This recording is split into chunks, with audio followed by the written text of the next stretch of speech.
going to just do an awesome. And what you're going to do is hit generate token. Once you generate the token, what you need to do is keep your token ID and the token value. You can easily download it. Once you download it, save it. Don't share with anybody. I'm going to delete this one just so nobody can use this. Um, and you should be good to go. Um,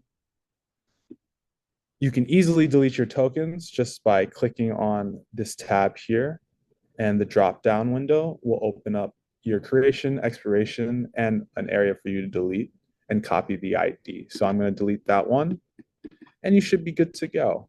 Um, I can also show a little bit of like a code example if they would need help. So let me going to stop sharing just for a second so I could pull up the right window and you guys don't have to see how many tabs I have open. Uh, there's the stop sharing button. Awesome. All right, bear with me for 1 to 2 minutes while I get my repo up of my first chatbot I built with Ionos. Um,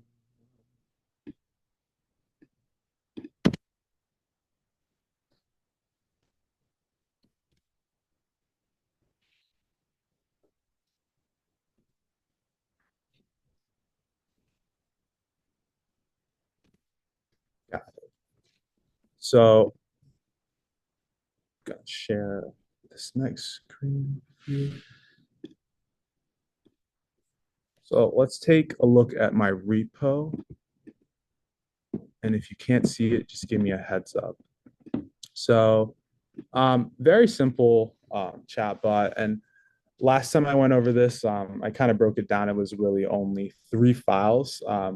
Since this was my first chatbot, I wouldn't recommend putting your API in the config, especially if you're working on any enterprise applications. But I did that just to get this moving along. In the future, if you want to do this in a safe manner, definitely use a .env file. But first, I'll go over the config file. And all you really need to do is make sure you have your API token as well as your model name and the endpoint. Once you have that down in your config file, you should be all good to go. Um, and if you have any questions, feel free to reach out to Anthony or myself. I know Kate might have a question or two. I do. Okay. What is your favorite feature of this product and why? Ooh, Um, I would say large language models, having access to them. I think when I first started working with the Meta large language model, I was a little disappointed because you see ChatGPT, you see Grok, you see Anthropic's Claude, and you're expecting this very wise, omnipotent response or solve solution to your pain. But when I first started working with the Meta model, I was a little disappointed. I was like, I feel like I'm talking to a 7-year-old. But after learning how to use RAG as well as seeing what Facebook and Meta are they're doing to increase production and the quality of these models, I've slowly grown to like it, especially as I'm developing my own chatbots or different applications that need any agentic or large language model integration. So yeah, I would say that is my favorite feature. I've messed around a little bit with some of the stable diffusion, but it's not really a specialty of mine. But looking forward to training that model off of different images so it can recreate like Dance is doing. Can I ask another question or do you have other questions? Oh yeah, are there any other questions about the implementation? Do you want to see any other files? Mm,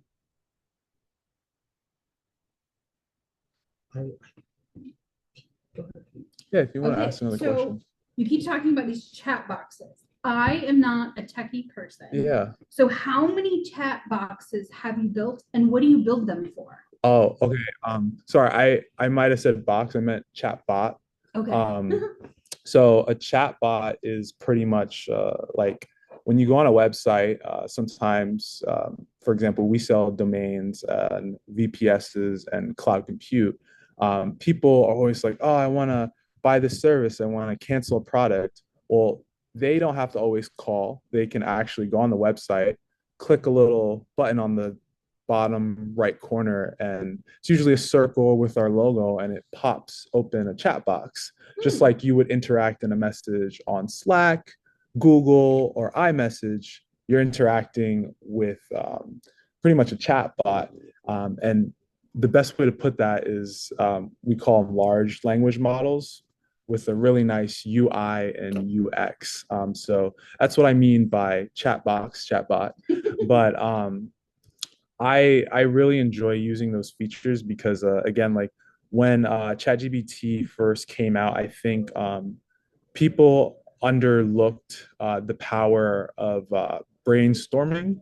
I think there's a lot of creative jobs that need extra juice, extra brainstorming, extra words, and being able to spit out these words a lot easier.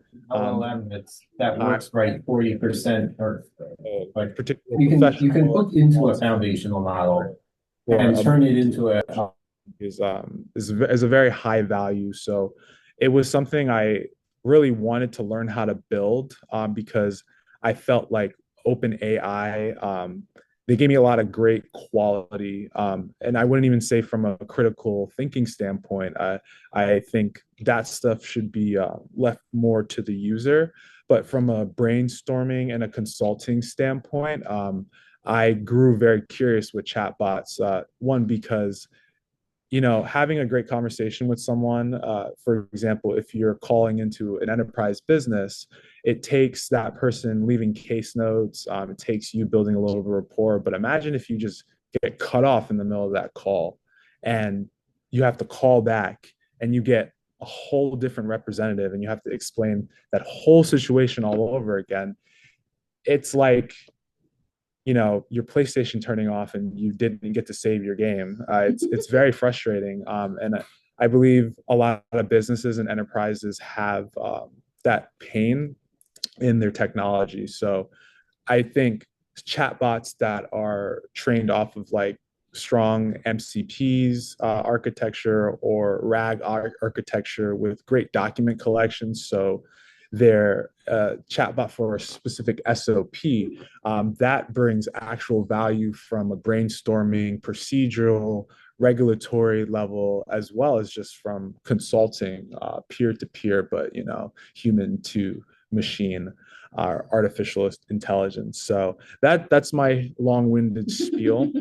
But hopefully you guys were able to at least understand a little more about chatbots, large language models, and the capabilities with the AI Model Hub. And I want to give a big shout out to Bits and Bio, as well as AJ for organizing these events because this is where innovation and new ideas happen. Thank you. So does anybody have any other questions or technical needs the for Ionos?